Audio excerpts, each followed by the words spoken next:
Yeah, so this talk is based on the experience that we had at the company building a Kubernetes cluster and trying to make it work.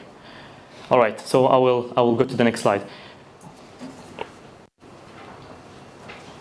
So first is about Docker. So really 3 questions. You've heard of it, you've played with it a little bit, you know the basics, or you use it as part of your day-to-day work, so you're quite comfortable with it.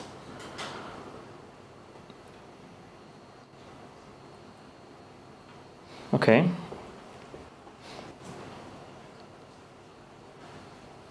The greens are winning. Okay, so it's about, equally divided. All right, so I'll wait a little bit more. And the next is the same about Kubernetes. So you've heard of it, you've played with it, or you kind of, you know. Okay, so it seems a bit less green.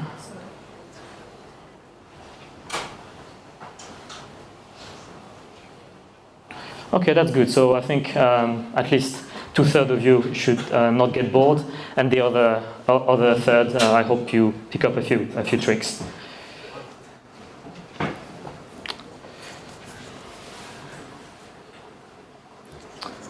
All right, so let's start. So this talk basically starts where your day-to-day as a developer ends. So you've got a Java app, you made a jar file because it's 2018, we make jar and not war.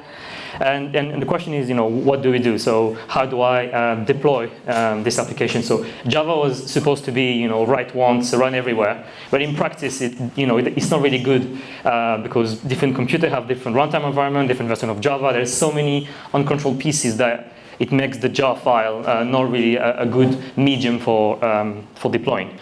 So this is where VMs came in. So probably most of you know what a VM is, but you take a quite large real computer and you run virtual computers on it. So a virtual computer has everything. It has the OS, it has your application, the library, and it's fully isolated. But it's a bit of a waste because if let's say you want a microservice and you want to deploy a quick Tomcat or Netty app, this is maybe 50, 60 meg, and you've got to ship the whole OS, which is gigs. So this basically can be a bit wasteful, and this is where the containers came in. So the containers, basically, the difference is that you don't have the OS. The OS is shared. But you have to be careful that the level of isolation is very different with the containers. Because when you have containers, they're basically 2 processes running on the same Linux kernel. So it's really not the same isolation. So what are the advantages? Well, portability. You write your container, you deploy as a Docker image, it runs on your laptop, it will run in production exactly the same, guaranteed. It fosters immutable infrastructure. So to build a Docker container, you've got a Docker image, which is a list of instructions. Do this, install that, copy this here. And every instruction creates an immutable layer. You can never erase something. You always append as a Docker layer. And once it's built, it's built. You can't change it. It's lightweight, so you only ship what you need, and it's also optimized with a layer. So for instance, if you've got, you build a Docker container, you install some basic Linux tool, you copy some files, and if you put your code at the last layer, if you wanted to make a new deployment of your code, you only need to change the last layer with your code. And Docker can reuse what it has already done before. So the cons, I'm not really an expert on low Linux kernel, but this is basically what I understood from reading about it and seeing a few talks, that you've got to be careful with isolation. So if you care about security, if you care about your data, people say you should never run Docker on a shared infrastructure. So you can mitigate this by getting a dedicated hardware. But basically, you have to be careful because this is not a VM. This is quite important. So there's some really corner case about networking and also performance. So I talked about those layers. So if you write a bad Docker file with a lot of different commands, it will write a lot of different layers. And every time Docker wants to read the file, it has to go through all the layers. But again, there are ways to mitigate that. But basically here, the lesson you understand is containers are great. They are lightweight. But they are not the same as VM with improvement for free. You've got to pay some the cost. So how do you make a Java app? How do you Dockerize Java apps? Well, you can always write a manual Docker file like any other application, and you also have some plugins. So you've got the Fabricate plugin, you've got the Spotify, and there's also a Gradle plugin as well. So what are the pitfalls of running Java on Docker? Well, Java is really old.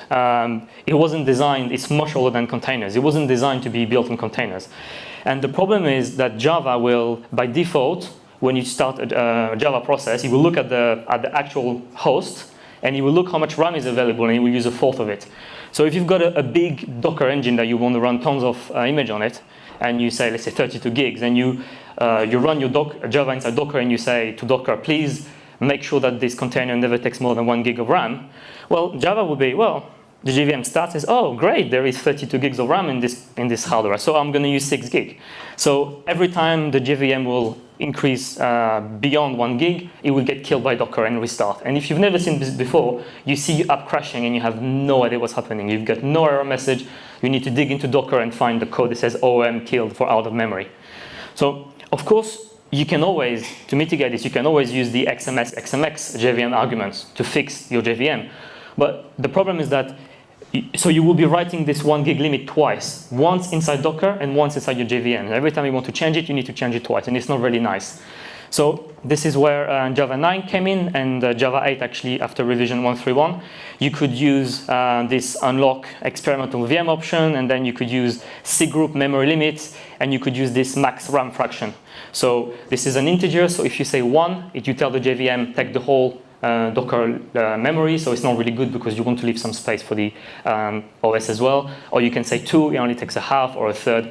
So this was it was a good improvement, but not great as well. And I forgot to mention, but you get the same thing with CPU. So by default, the JVM before Java 9 will use all the CPUs available. So you can use some JVM arguments to reduce the number of threads that you want to use in the common pool. Now, since Java 10, they finally fixed this problem, and now Java 10 understands natively Docker. So if you run Java 10 inside the Docker, you don't have to pass any scary flag to unlock experimental features. You just use this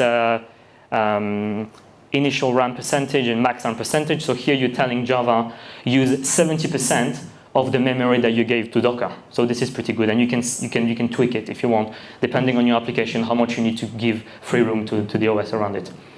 So I just want to show you one Dockerfile, which is actually pretty generic because it has a few interesting features in it. So it shows one of the kind of recent feature added to Docker, which is called the multi-stage build. So basically, you always start with a from on Docker, and you say, I start with OpenJDK 10 as JDK builder. And then, because it's a JDK 10, you've got access to JLink, which is the dynamic linking introduced in Java 10.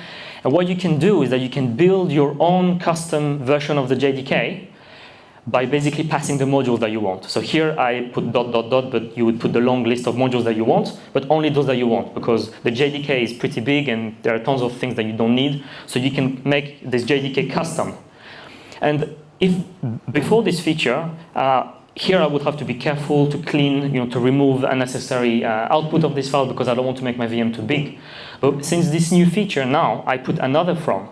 And basically everything that I've done before gets discarded, except what I explicitly copy here. So here I start a new from, so I start from scratch, or Debian 9, and I just copy my JDK builder. From my JDK builder, I copy my output of my JDK. And then I just set my Java home, I copy my jar file, and I run like this. So basically all I've done before gets discarded. I only keep what I want, and here you've got a custom-made Java that runs exactly what you want. So this is pretty slim. So for example, on a typical Spring Boot app, your Docker image could be 150 gig, something like that. It can be even smaller if you use Alpine Linux, but I don't know if JDK 10 runs on Alpine Linux yet. It's because it's a different binaries, so I didn't look into it yet. But if we could have JDK 10 and Alpine, you could have a Docker image of maybe 40 or 50 gig, something like this. Maybe just the size of your jar file, basically, which is pretty impressive. Okay, so now so what? We've got a jar file, we put it in a Docker file. So we have a Docker image, and what do I do with it? So you've got a few solutions. So the popular ones are Amazon ECS, you've got Azure Container Service, you've got Docker Swarm, and you've got Kubernetes. So all these things, they all do roughly the same thing. So today we want to talk about Kubernetes. So why are we talking about Kubernetes in particular? Well, these are some stats. So this is pulled from data from 2017. So Kubernetes was the second most reviewed project, second 680 to 800. And quite impressive, it was the most discussed project on GitHub. And look at the numbers. It has almost 400K, and the second one is behind at 90K. So you can see that this is a really, really active project on GitHub. This is, I think I updated the stat a few days ago. It has almost 40,000 stars, 12,000 fork. It's really popular. It's also part of the Cloud Native Computing Foundation. It's the big project, which is, so the CNCF is a vendor agnostic, open source foundation that aims at making software, cloud software better. A bit more recent, actually, I think it was this week or last week, ThoughtWorks, they have the radar. I think they release quarterly a report of what they see from their clients, and they put Kubernetes as the adopt, so which is the highest grade. It's basically saying, if you want to do container in the cloud, go for Kubernetes. This is everyone was doing. It's really safe. So this is, I think, this really shows that Kubernetes is still getting really, really popular. Actually, last year, because Docker, they had their own platform, Docker Swarm, and last year at the DockerCon, they announced that on Docker Enterprise, they would natively support Kubernetes.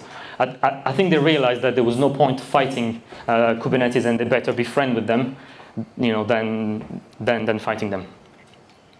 So what does it do? I mean, I really like functional programming, and I like to think Kubernetes as a function.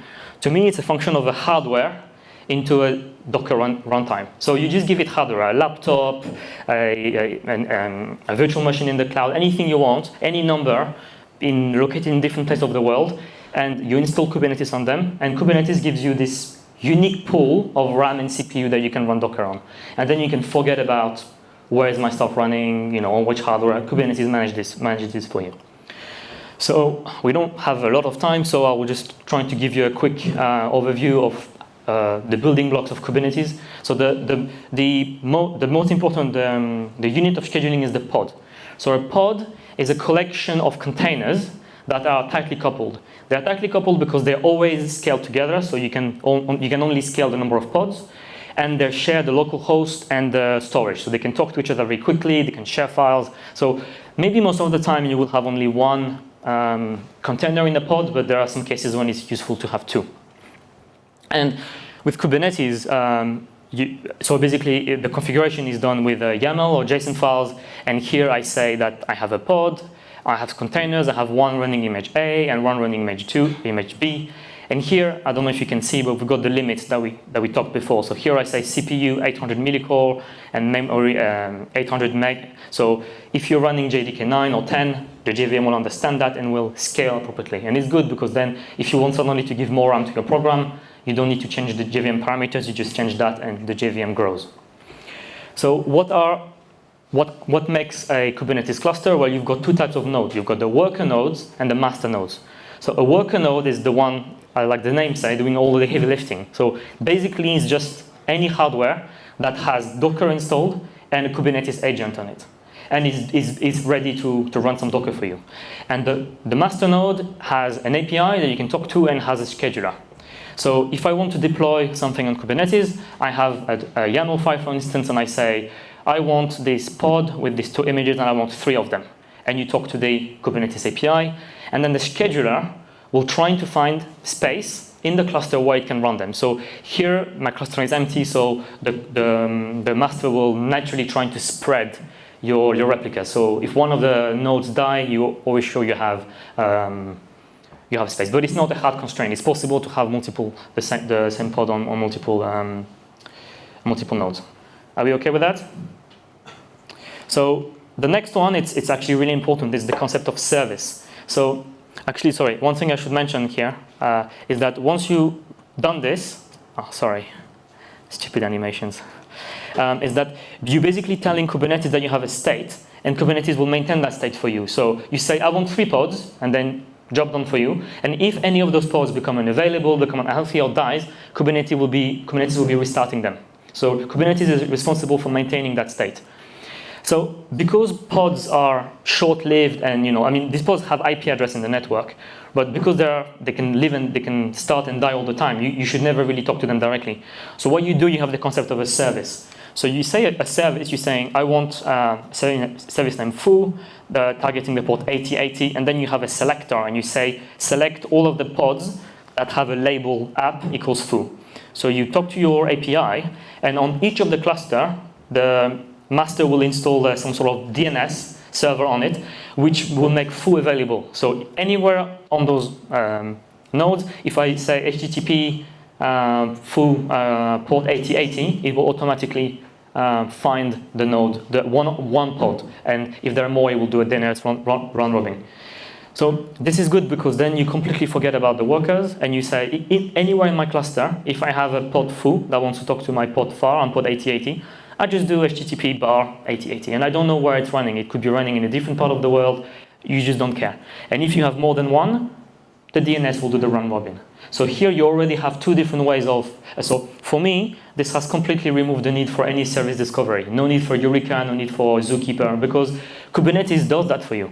You can either just talk to one server, let's say bar, which is your service, and then you let Kubernetes do the round robin for you, or you can also have some strategies that talks to Kubernetes, says, hey Kubernetes, could you give me the list of pods that are running under this service? You get a list of servers that you can refresh every 5-10 seconds, whatever is good for you, and then you can do your own load balancing. But the service discovery is done for you with Kubernetes. I mean, maybe there are some people that still use Zookeeper and Eureka for other reasons, but at least for us, it's not needed.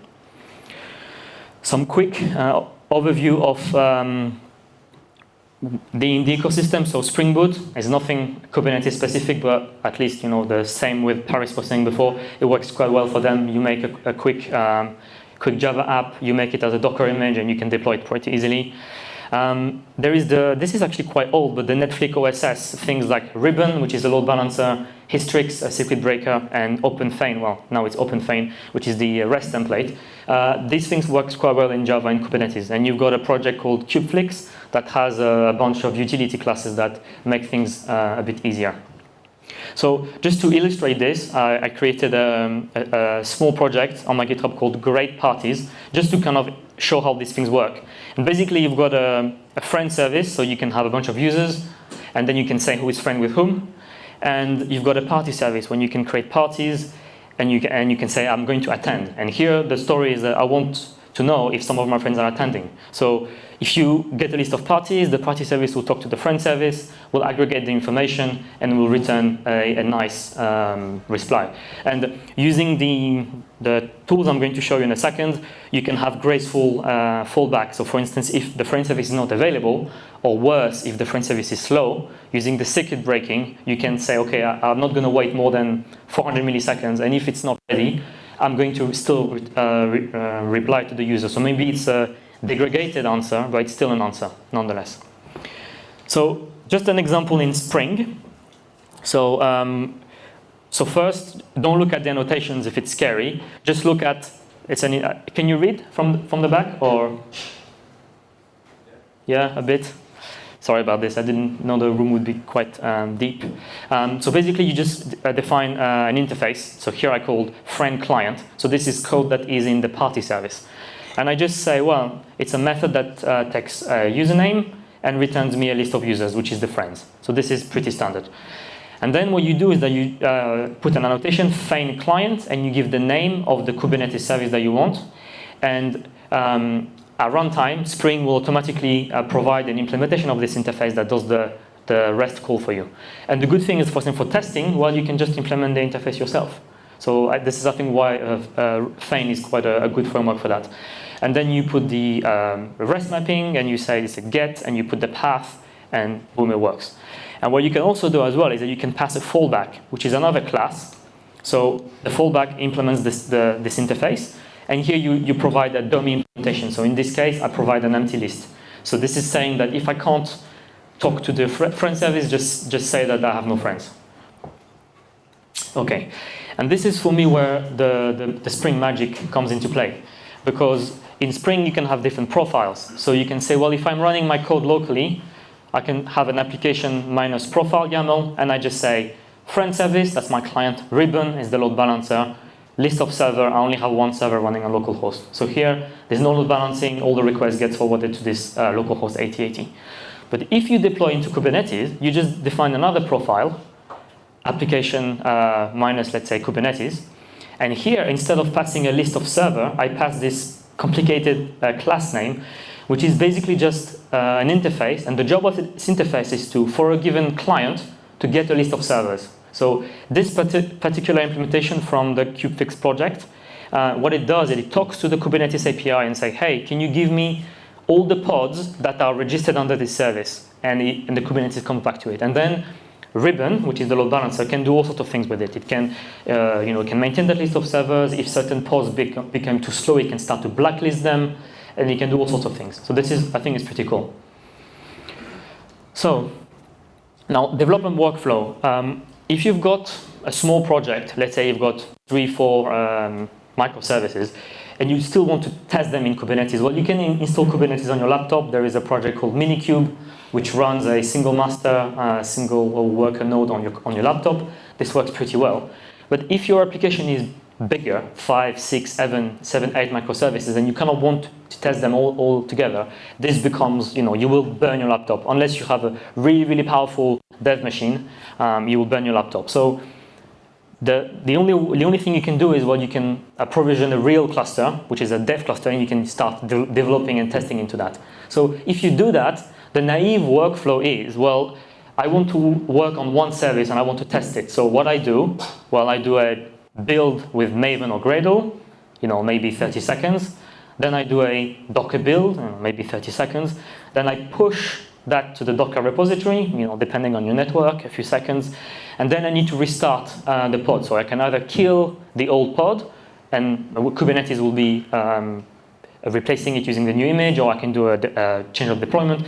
But this is really slow, depending on, our Spring Boot project, some of them, they take, 2 minutes, 3 minutes to boot. So this is really slow. So there is this open source project, completely free, called TelePresence, which I think is genius. And when I first learned about it, I was a bit mind blown. So the idea is really simple. What it does is it will replace a running pod in Kubernetes by a local process on your machine, and then it does a two-way proxy. So if